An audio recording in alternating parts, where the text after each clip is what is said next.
लोकसभा के स्पीकर आदरणीय श्री ओम बिरला जी, राज्यसभा के उपसभापति श्री हरिवंश जी, माननीय सांसदगण, सभी वरिष्ठ जनप्रतिनिधि, विशिष्ट अतिथि, अन्य सभी महानुभाव और मेरे प्यारे देशवासियों,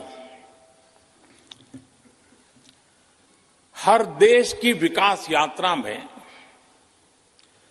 कुछ पल ऐसे आते हैं जो हमेशा के लिए अमर हो जाते हैं।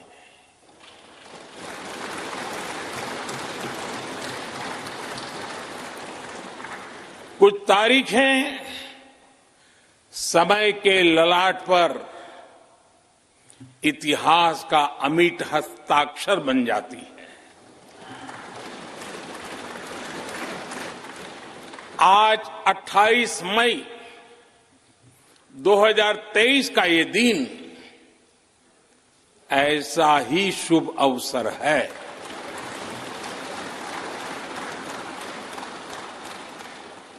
देश आजादी के 75 वर्ष होने पर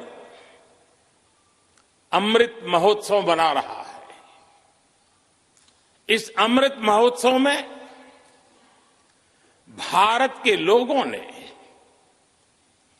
अपने लोकतंत्र को संसद के इस नए भवन का उपहार दिया है।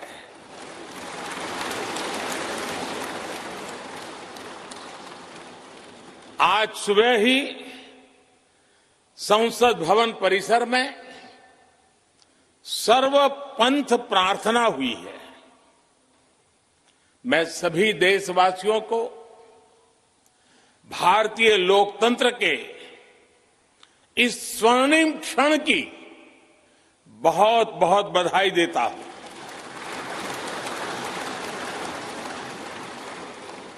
साथियों, ये सिर्फ एक भवन नहीं है, ये 140 करोड़ भारतवासियों की आकांक्षाओं और सपनों का प्रतिबिंब है।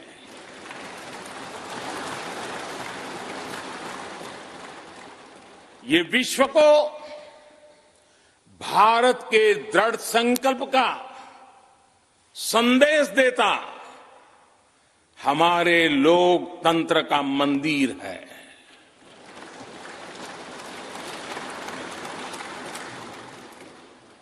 ये नया संसद भवन योजना को यथार्थ से,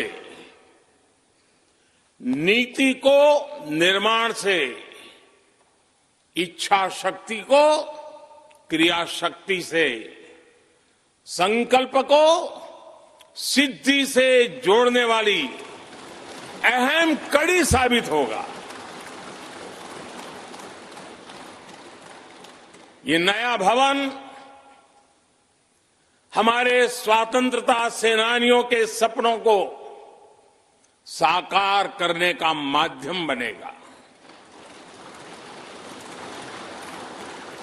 ये नया भवन आत्मनिर्भर भारत के सूर्योदय का साक्षी बनेगा।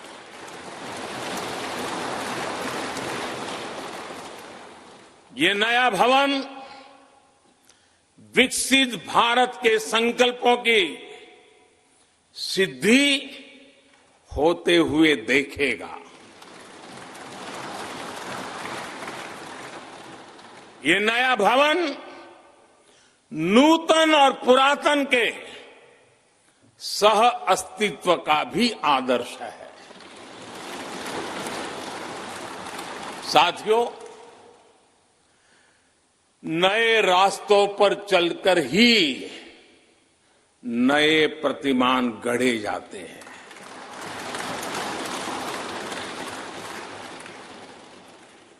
आज नया भारत नए लक्ष्य तय कर रहा है, नए रास्ते गढ़ रहा है, नया जोश है, नया उमंग है, नया सफर है, नई सोच है, दिशा नई है, दृष्टि नई है, संकल्प नया है, विश्वास नया है।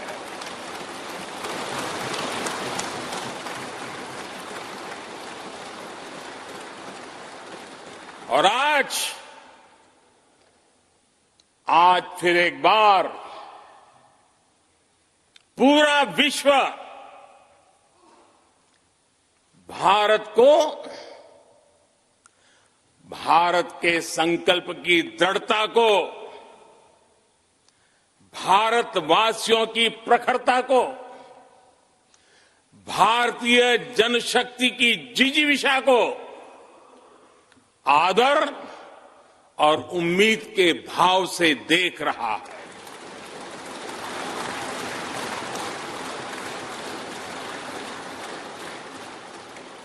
जब भारत आगे बढ़ता है तो विश्व आगे बढ़ता है।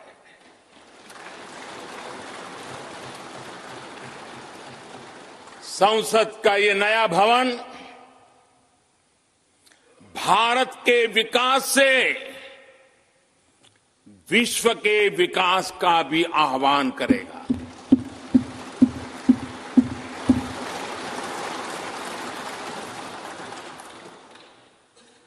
साथियों,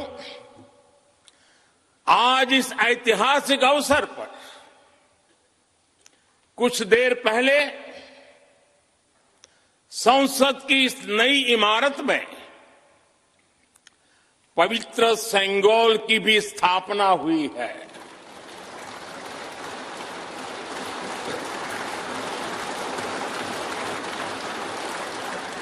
महान चोल साम्राज्य में सेंगोल को कर्तव्य पथ का, सेवा पथ का, राष्ट्र पथ का प्रतीक माना जाता था। राजा जी और आदीनम के संतों के मार्गदर्शन में यही सेंगोल सत्ता के हस्तांतरण का प्रतीक बना था। तमिलनाडु से विशेष तौर पर आए हुए आदीनम के संत आज सुबह संसद भवन में हमें आशीर्वाद देने उपस्थित हुए थे। मैं उन्हें पुनः श्रद्धापूर्वक नमन करता हूं। उनके ही मार्गदर्शन में लोकसभा में ये पवित्र सेंगोल स्थापित हुआ है। पिछले दिनों मीडिया में इसके इतिहास से जुड़ी बहुत सारी जानकारी उजागर हुई है। मैं इसके विस्तार में नहीं जाना चाहता हूं, लेकिन मैं मानता हूं ये हमारा सौभाग्य है कि इस पवित्र सेंगोल को हम उसकी गरिमा लौटा सके हैं, उसकी मान मर्यादा लौटा सके। जब भी इस संसद भवन में कार्यवाही शुरू होगी, ये सेंगोल हम सभी को प्रेरणा देता रहेगा।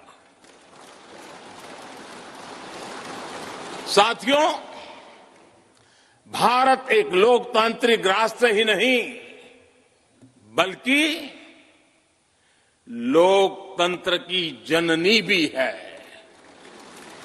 मदर ऑफ डेमोक्रेसी भी है।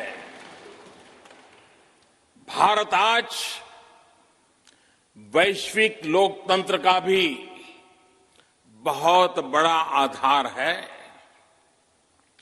लोकतंत्र हमारे लिए सिर्फ एक व्यवस्था नहीं,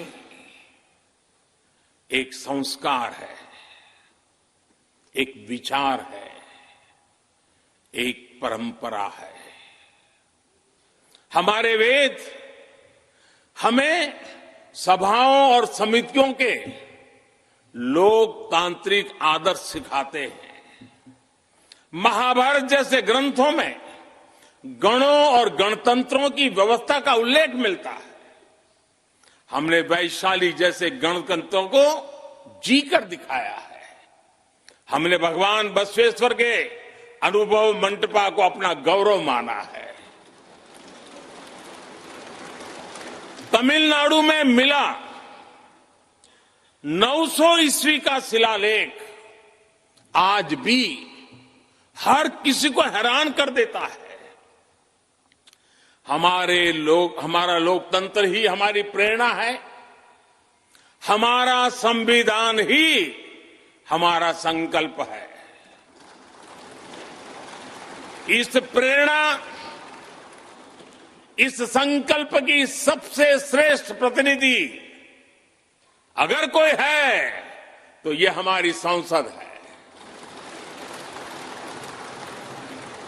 और ये संसद देश की जिस समृद्ध संस्कृति का प्रतिनिधित्व करती है उसका उद्घोष करती है। शेते निपद्यमानस्य शेते निपस्य मानस्य चराति चर्त भगः चरैवेति चरैवेति चरैवेति। कहने का तात्पर्य जो रुक जाता है उसका भाग्य भी रुक जाता है, लेकिन जो चलता रहता है उसी का भाग्य आगे बढ़ता है, बुलंदियों को छूता है। और इसलिए चलते रहो, चलते रहो। गुलामी के बाद हमारे भारत ने बहुत कुछ खोकर अपनी नई यात्रा शुरू की थी। वो यात्रा कितने ही उतार चढ़ावों से होते हुए, कितनी ही चुनौतियों को पार करते हुए आजादी के अमृत काल में प्रवेश कर चुकी है। आजादी का ये अमृत काल विरासत को सहेजते हुए विकास के नए आयाम गढ़ने का अमृत काल है। आजादी का ये अमृत काल देश को नई दिशा देने का अमृत काल है। आजादी का ये अमृत काल अनंत सपनों को, असंख्य आकांक्षाओं को पूरा करने का अमृत काल है। इस अमृत काल का आह्वान है, इस अमृत काल का आह्वान है मुक्त मातृभूमि को, मुक्त मातृभूमि को नवीन प्राण चाहिए, नवीन पर्व के लिए नवीन प्राण चाहिए। मुक्त गीत हो रहा, मुक्त गीत हो रहा नवीन राग चाहिए, नवीन पर्व के लिए नवीन प्राण चाहिए।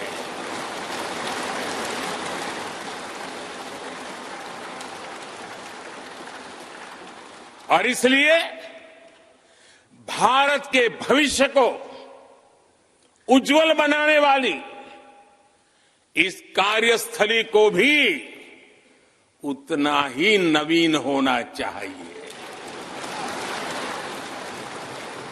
आधुनिक होना चाहिए। साथियों, एक समय था जब भारत दुनिया के सबसे समृद्ध और वैभवशाली राष्ट्रों में गिना जाता था। भारत के नगरों से लेकर महलों तक, भारत के मंदिरों से लेकर मूर्तियों तक, भारत का वास्तु भारत की विशेषज्ञता का उद्घोष करता था। सिंधु सभ्यता के नगर नियोजन से लेकर मौर्यकालीन स्तंभों और स्तूपों तक चोल शासकों के बनाए भव्य मंदिरों से लेकर जलाशयों और बड़े बांधों तक भारत का कौशल विश्व भर से आने वाले यात्रियों को हैरान कर देता था। लेकिन सैकड़ों साल की गुलामी ने हमसे हमारा ये गौरव छीन लिया। एक ऐसा भी समय आ गया जब हम दूसरे देशों में हुए निर्माण को देखकर मुग्ध होने लग गए। 21वीं सदी का नया भारत बुलंद हौसले से भरा हुआ भारत अब गुलामी की उस सोच को पीछे छोड़ रहा है। आज भारत प्राचीन कला की उस गौरवशाली धारा को एक बार फिर अपनी तरफ मोड़ रहा है और संसद की ये नई इमारत इस प्रयास का जीवंत प्रतीक बनी है। आज नए संसद भवन को देखकर हर भारतीय गौरव से भरा हुआ है। इस भवन में विरासत भी है, वास्तु भी है, इसमें कला भी है, कौशल भी है, इसमें संस्कृति भी है और संविधान के स्वर भी है। आप देख रहे हैं कि लोकसभा का आंतरिक हिस्सा, यहां भी देखिए, यहां भी देखिए, राष्ट्रीय पक्षी मोर पर आधारित है। राज्यसभा का आंतरिक हिस्सा राष्ट्रीय फूल कमल पर आधारित है और संसद के प्रांगण में हमारा राष्ट्रीय वृक्ष बरगद भी है। हमारे देश के अलग अलग हिस्सों की जो विविधता है, इस नए भवन ने उन सबको समाहित किया है। इसमें राजस्थान से लाए गए ग्रेनाइट और बलुआ पत्थर लगाए गए हैं। ये जो लकड़ी का काम आप देख रहे हैं ना, वो महाराष्ट्र से आई है। यूपी में भदोही के कारीगरों ने इसके लिए अपने हाथ से कालीनों को बुना है। एक तरह से इस भवन के कण कण में हमें एक भारत श्रेष्ठ भारत की भावना के दर्शन हो। साथियों, संसद के पुराने भवन में सभी के लिए अपने कार्यों को पूरा करना कितना मुश्किल हो रहा था, ये हम सभी जानते हैं। टेक्नोलॉजी से जुड़ी समस्याएं थी, बैठने की जगह से जुड़ी चुनौती थी। इसलिए ही बीते 1.5-2 दशकों से ये चर्चा लगातार हो रही थी कि देश को एक नए संसद भवन की आवश्यकता है। और हमें ये भी देखना होगा कि आने वाले समय में सीटों की संख्या बढ़ेगी, सांसदों की संख्या बढ़ेगी, वो लोग कहां बैठते? और इसलिए ये समय की मांग थी कि संसद की नई इमारत का निर्माण किया जाए। और मुझे खुशी है कि भव्य इमारत आधुनिक सुविधाओं से पूरी तरह लैस है। आप देख रहे हैं कि इस समय भी इस हॉल में सूरज का प्रकाश सीधे आ रहा है, बिजली कम से कम खर्च हो, हर तरफ लेटेस्ट टेक्नोलॉजी वाले गैजेट्स हों, इन सभी का इसमें पूरा ध्यान रखा गया है। साथियों, आज सुबह ही मैं इस संसद भवन को बनाने वाले श्रमिकों के एक समूह से मिला हूं। इस संसद भवन ने करीब 60,000 श्रमिकों को रोजगार देने का भी काम किया है। उन्होंने इस नई इमारत के लिए अपना पसीना बहाया है। मुझे खुशी है कि इनके श्रम को समर्पित एक डिजिटल गैलरी भी संसद में बनाई गई है और विश्व में शायद ये पहली बार हुआ होगा।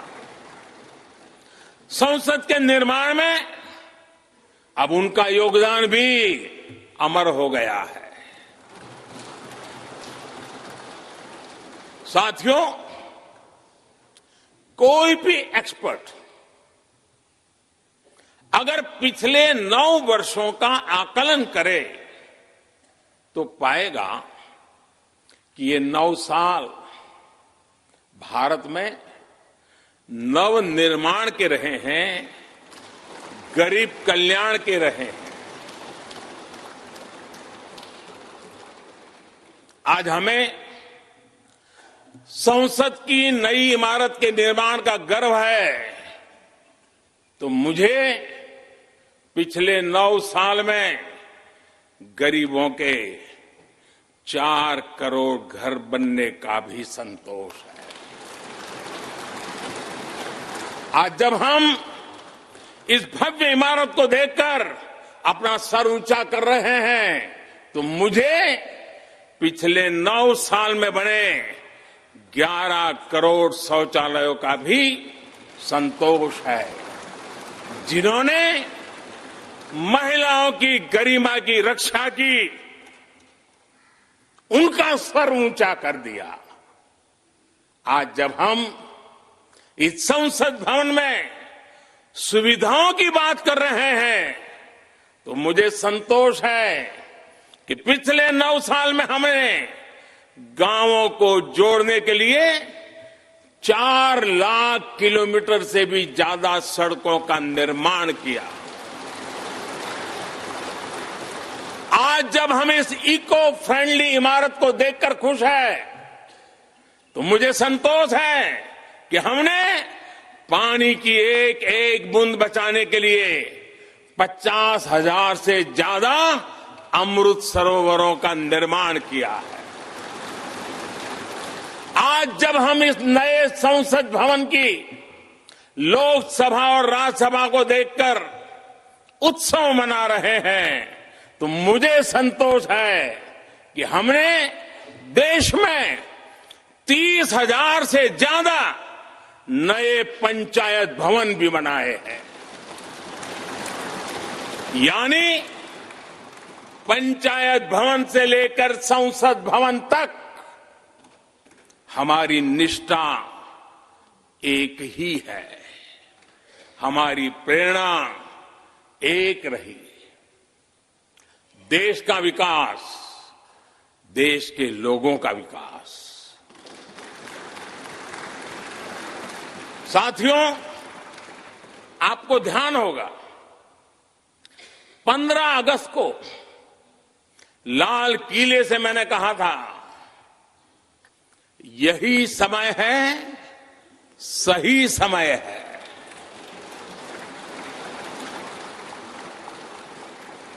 हर देश के इतिहास में ऐसा समय आता है जब देश की चेतना नए सिरे से जागृत होती है।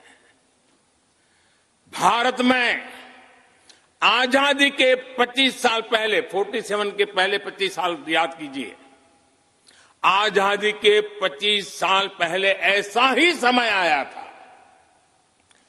गांधी जी के असहयोग आंदोलन ने पूरे देश को एक विश्वास से भर दिया था। गांधी जी ने स्वराज के संकल्प से हर भारतवासी को जोड़ दिया था। ये वो दौर था जब हर भारतीय आजादी के लिए जी जान से जुट गया था। इसका नतीजा हमने 1947 में भारत की आजादी के तौर पर देखा। आजादी का ये अमृतकाल भी भारत के इतिहास का ऐसा ही पड़ाव है। आज से 25 साल बाद भारत अपनी आजादी के 100 वर्ष पूरे करेगा। हमारे पास भी 25 वर्ष का अमृत कालखंड है। इन 25 वर्षों में हमें मिलकर भारत को विकसित राष्ट्र बनाना है।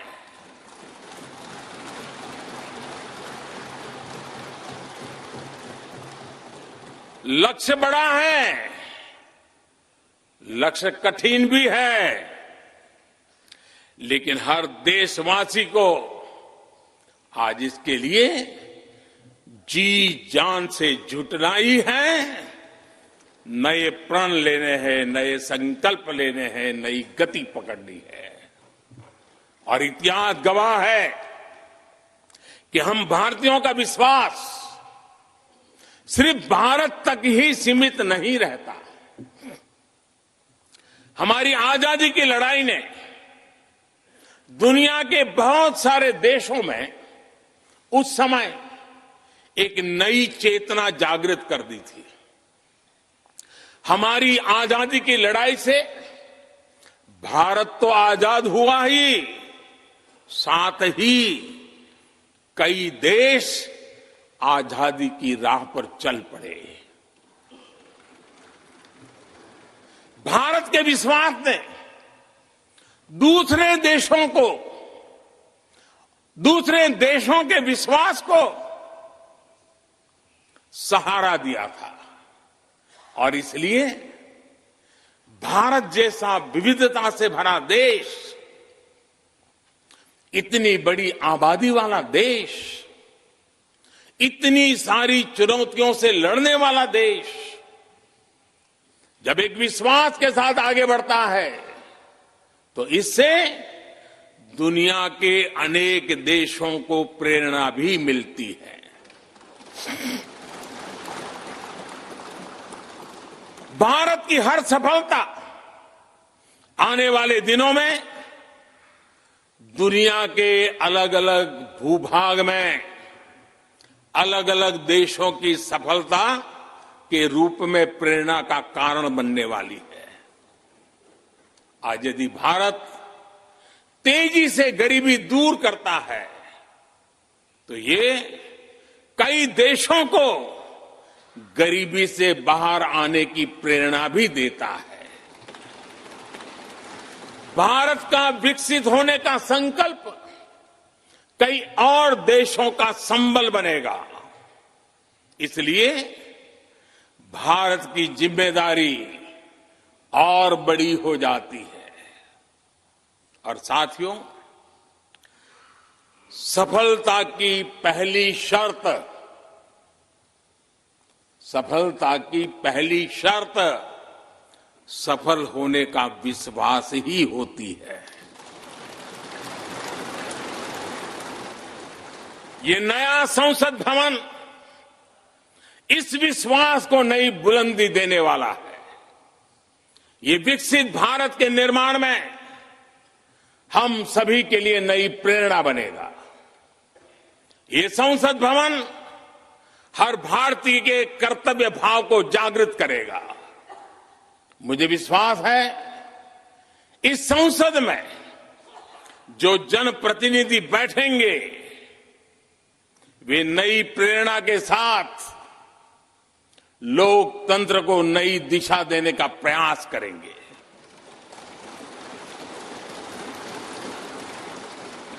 हमें नेशन फर्स्ट की भावना से आगे बढ़ना होगा। इदम राष्ट्राय इदम न मम।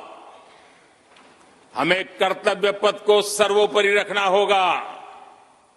कर्तव्यमेव कर्तव्यम और कर्तव्यम न कर्तव्यम। हमें अपने व्यवहार से उदाहरण प्रस्तुत करना होगा। यद यदाचरति श्रेष्ठ तत्देव इतरो जनः। हमें निरंतर खुद में सुधार करते रहना होगा। उद्धरेत आत्मना आत्मानाम। हमें अपने नए रास्ते खुद बनाने होंगे। अप्पदीवो भव।